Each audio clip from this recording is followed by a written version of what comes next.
It was 1 year ago, on June 24th, 2021, at approximately 1:22 a.m., the Champlain Towers South building in Surfside, Florida, collapsed. Hello? Where are you? 98 people died, many of them buried in their sleep in one of the worst disasters in Florida's history. Emotionally, it will never be the same because there's now time that I will never get back with her. I'll never get that last hug goodbye. I'll never get that, I love you, Kima, and she would always say, I love you more. I will never get that. Hilda Noriega was 92 years old, a beloved grandmother, the oldest victim.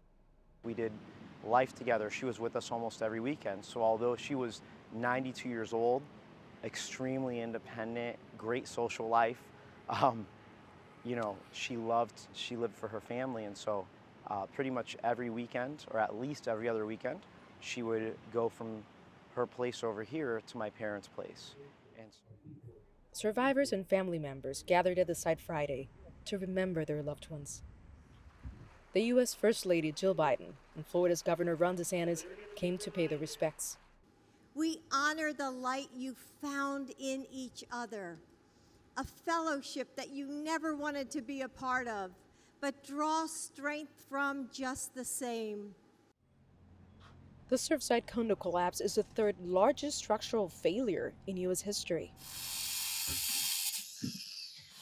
Nearly 1.5 million kilograms of debris were removed from the site, as families and rescuers held out hope for days, waiting for a miracle. The cause of the collapse is still under investigation. it's about our families, but it's also about other families that are currently living in condos. Are they living in a home that's unsafe? Are they living in a home that could potentially become their grave, like happened with my grandmother? I think once we find out what the causes are, it makes sense that the proper legislation could and should be pushed forward so that we can prevent whatever happened here from happening anywhere else.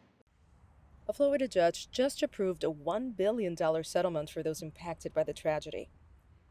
The settlement amount will be divided among survivors, families of deceased victims, and owners of damaged property. How has been the experience of dealing with the other families, the legal settlements?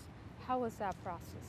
There's no amount of money in the world that can replace the loss that we've gone through and the time that we'll never get back with our loved ones. Nitza Soledad Perez, CGTN, Surfside, Florida.